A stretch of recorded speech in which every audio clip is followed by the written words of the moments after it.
เคจะเล่นร้องกันไหม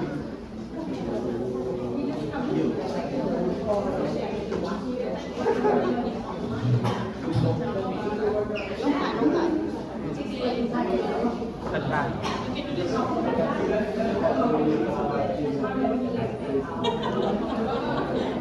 มาทานข้าวกันนะเอาไว้ลง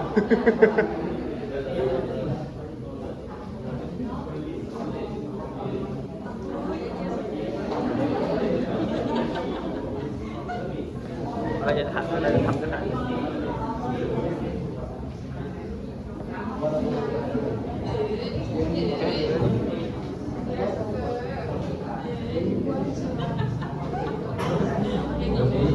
We'll start. สวัสดีครับ Hello everyone.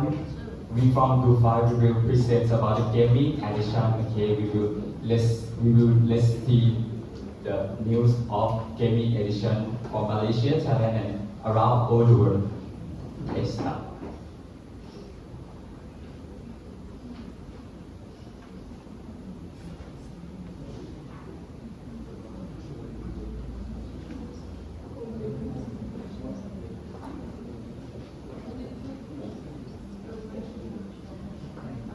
Gaming edition is a big problem nowadays. Many countries around the world facing this problem. Gaming edition is the one of the big issue for government and everywhere in the world. I think everyone in this here has played game before. Of course, yes. And I think everyone have been seen the new of gaming edition. Gaming is very easily to accessible to play because everyone has smartphone to play the game and different from the past because in the past we can play game only the computer only. Okay, next is our member group there, the very challenger from the group. Okay, if you want to play game of group five, you can enjoy with me. Okay, the next I will present about the problem statement. The first one is the moral disengagement, often difficult to distinguish between virtual rewards and the real world consequence. Gaming can lead to the loss moral awareness and then causing people no longer distinguish right from wrong.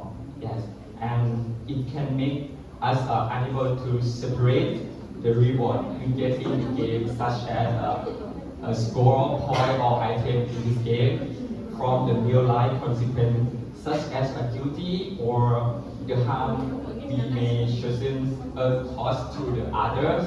And the next one is the lack of the real world empathy due to minimal face-to-face interaction has led to the social isolation because the lesson from the social isolation, people, the gamer difficult to join in the community. Some such as my friends play game. I invite my friend to go to hang out anywhere. He said, I don't want to go with you because I want to play game. His name is Aori, so I had less relationship with my friends, so I feel sad. And the next one is the blurred distinction between virtual behavior and the real world norm. The game, some game is destroy world norms because there's some game as a violent in this game to destroy everyone. It can some case for the youth can separate about the content, they can separate the right or wrong in this game because some game have damaged content in this game. Okay, and the next one is the content exposure to violent game. Content made gamers indifferent to the invasion and susceptible to criminal behavior. The gamer can separate conquer in the game, to bring the violence from the game to the in the real life, to the criminal behavior, such as shooting person in the real life, and moreover problems that may with poor health and making economic loss, economic is less, and making family poor quality because some gamer stole money, robber money from her family to buy and buy item in this game. Okay, we will continue. So we see the element of gaming addiction from 5 different perspectives. So the first one is empathize. What is empathize actually? So empathize is actually understanding people's needs. So we see it from 2 different perspectives, from underage gamers and adult. Underage gamers is actually kids. So but we consider this as kids under 18 years old because according to Adult Act in Malaysia, 18-year-old people is actually people considered as kids. So from underage gamers, they need protection, of course, but also they need space to play, to learn, and to socialize. They need guidance in developing digital literacy and emotional intelligence. And then for adults, they need autonomy and the freedom to play. But they also require access to transparent info about risk and to self-regulate if they feel their habits is becoming harmful. So I don't think that I need to explain more about this. So we can move on to the second slide. Define. So define is to figure out the real problem.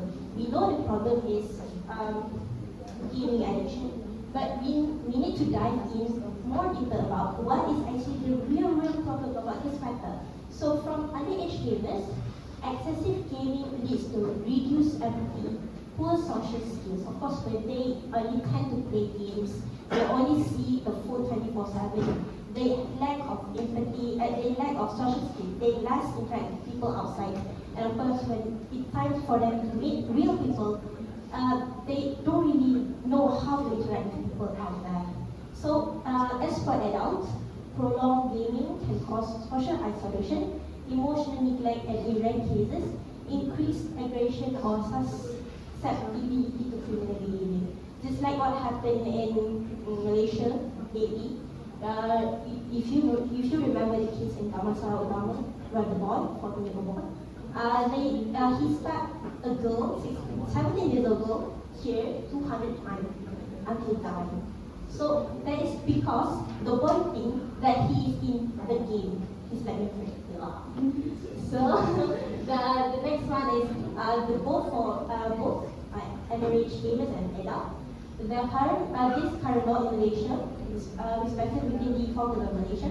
Current law do not fully protect well-being or promote positive online communities. Because normally, when we say about games, they only think that the play in our mind is negative thought about it.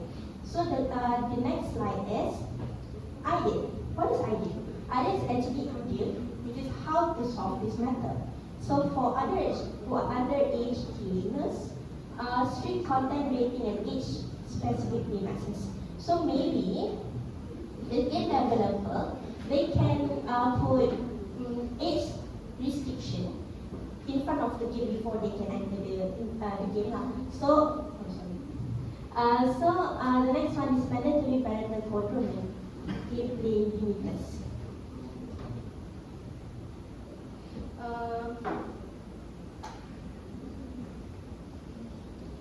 Okay, we take one example, which is in South Korea. They have one law called Cinderella law, where parents, they can put restriction to the children, which is daily restriction, maybe 1 hour per day, which is it is impossible. Maybe 2 hours per day for them to play game. At least they have limit to play the game, so that parents can control the gaming behavior of the children. And then the third one is in-game alerts and education.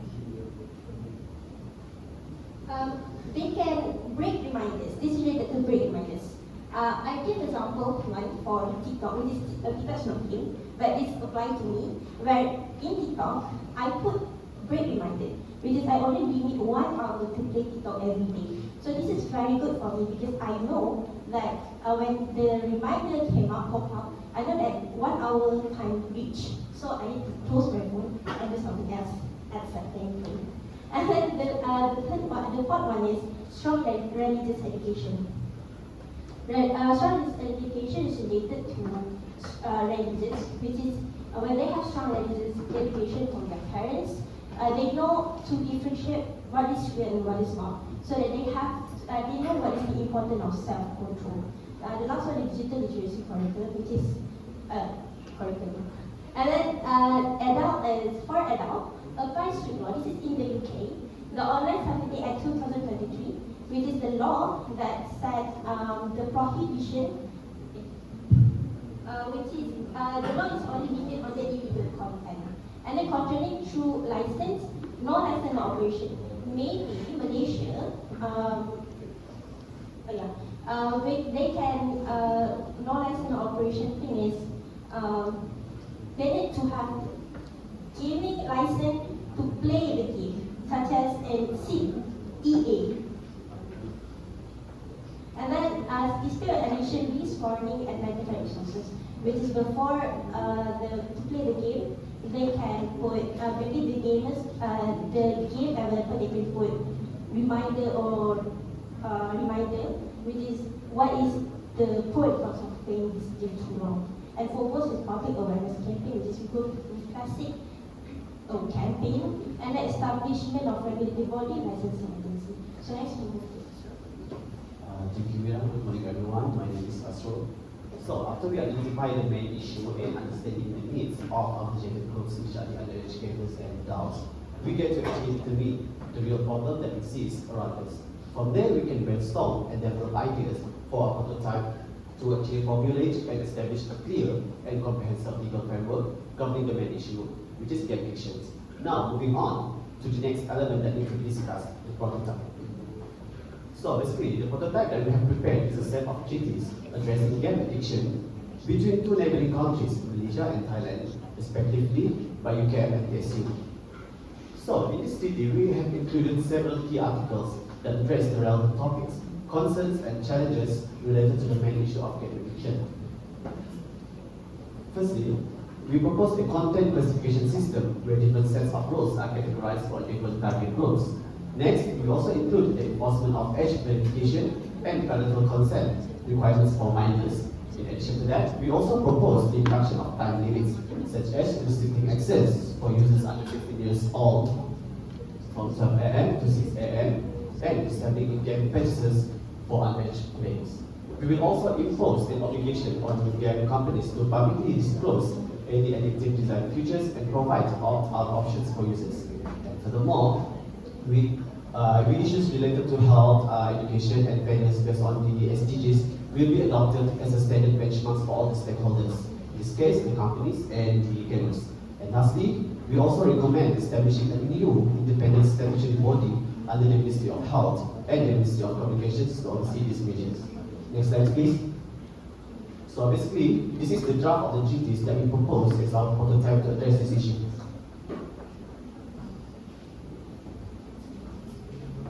Open the link. So basically, our treaties consist of 10 articles governing the definitions, content classifications, the guidelines, public awareness, enforcement, and development reviews and update clause in cases we need to actually amend everything or review everything. Because from this article, we actually say that every 2 years we need to amend or review these articles to actually as the time goes by, we need to change everything, right? Okay, back to the slide just now. Next slide. Alright, so after developing the prototype, the next step is to actually test it. We plan to implement selected guidelines from the treaties for a practical evaluation. Next slide. Alright, next slide. As shown in the slides, legal pilots are methods used to test our prototype in real-world settings. For example, we apply time limits to reduce gaming hours and monitor academic performances.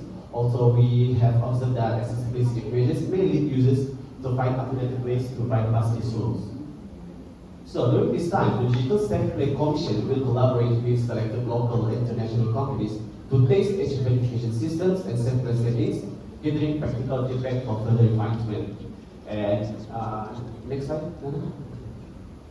Okay, to further strengthen our findings, we actually conducted interviews with 30 students from TSU, asking targeted questions and gathering their honest feedback about the effectiveness and practicality of our proposed measures. Okay, so next we're going to explain to all of you about the correlations between the policies that we just proposed and also to the community issues, because we want to make sure that the laws and the treaties that we propose earlier is not just going to be merely just a law, and we need to understand the logic reasoning behind the policies that we propose. So there are three factors here. First is social factors, to which we have three levels of analysis. The first one is the community health and well-being, because our policies, we focus more on how the health of the gamers are going to be, right? So because our policies provide counseling and also requiring in-game educational elements, for example, like what Mira just mentioned earlier, when you play games probably until 2 or 3 hours, there will be notification alerts that pop up in your screen. And then the third one is social norms and empathy. We do not want the minors to just be playing whatever. So there are specifications to what the minors can play and what the minors can't. So this will also protect the vulnerable groups in our policies, which are the minors. So the next factor will be economical factors. So we understand that when we have policies to control this game industry, right, there will also be economical change. For example, like when manufacturers produce a game, there will be difference in game designs, for example, like less violence aspect in that game, and age verifications, and also advertising. Meaning to say that a company just cannot really advertise gambling games in the public and whatsoever. So the cost of society will also be affected by this. Meaning to say, if let's say we have a gambling addiction rate lower than what it already is right now, the productivity of society will also increase, and that the mental health will not be deteriorating so much, so that will also reduce the cost that is involved. And then the job pressures and fair competitions will also be affected. What we meant by this is that the new framework that we laid down in our policies will also create a fair competition, since everyone must comply to the same healthy guideline, and that there will also be a rising of job encouragement. So the last one will be the legal factors, where let me just simplify this slide. What our goals policy is not that we want to restrict everyone to not play games. What we want to intend to do for today is that we want to everyone have the chance, everyone have the rights to play game, but rather we want to stabilize these rights. We need to say that while you play game, we want to ensure that the way that you are playing will also benefit you in a way that it is not going to harm your health and how you live in a day. So it will also create, we also ensure that our policies will have a feedback from the community, meaning to say if let's say there are weeks passed by and then our laws are not going to be some kind of mechanism that is working and functioning, we will have the feedback from the community itself to ensure what is wrong and what should we fix in the future. So lastly, we want to point out the correlations of our policies and the SDGs that exist, which is there are 4 SDGs that we can point out here. The first one is SDG 3, which ensure well-being, mental health and support for gamers. SDG 4, integrate digital media literacy in core curriculum. SDG 10 is to reduce inequalities from digital divides. And SDG 16 is to uphold the peace, justice and strong institutions. So next slide please. So these are the discussions that we have held in the past few days, and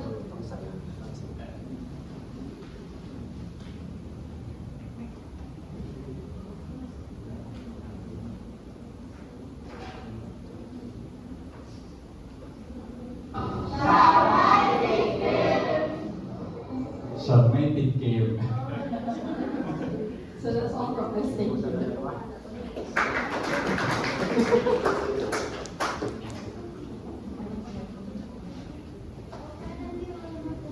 Any question for this group?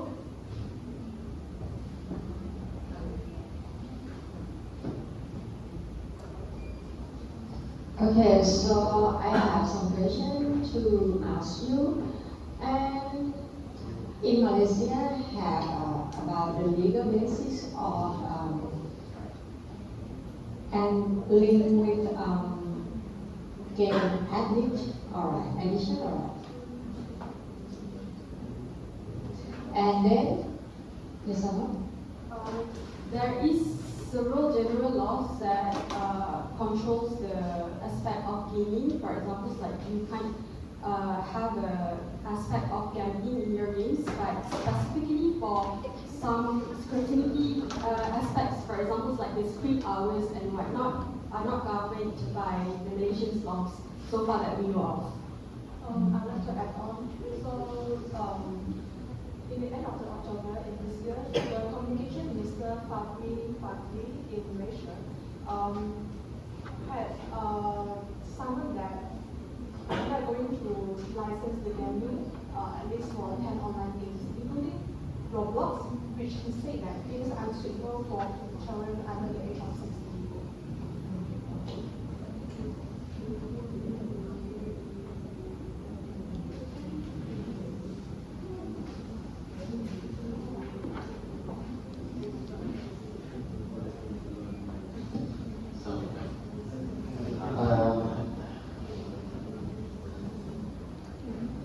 I don't have any question. But I just wonder if parent is liable for the wrongdoing that being done by the child. For example, the kids playing game without the knowledge of the parents. So is the parent liable for that? Thank you so much, Ajan, for that question. So, as for our opinion, we think that parents are partly responsible for the kids' wrongdoings because we all know that people that is underage, they are still very easily influenced by the things that they have not yet to explore. So this is where the parents' responsibility came into. Like they have the responsibility to start into of what the kids' activities are doing, because I personally am a firm believer that if you are ready to have a children, you will also be ready to prepare of the consequences that your kids are doing. So yes, we do think that the parents should be partly responsible of the kids' activity even when they are doing that behind the parents' back.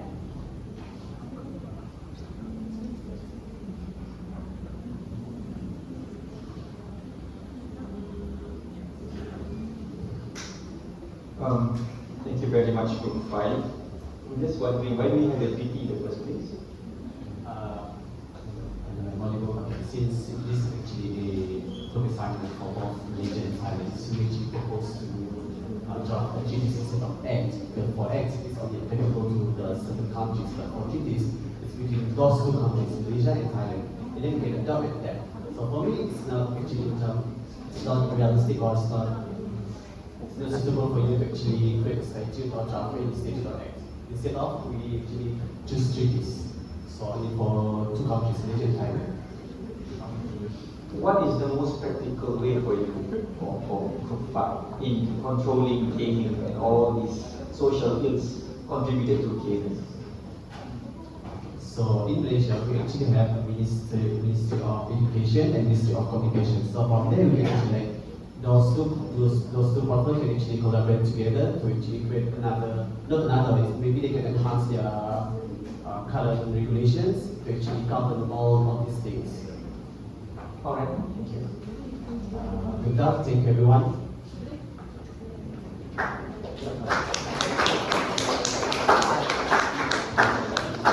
okay, thank you Group 5 very much for the next group in the group. So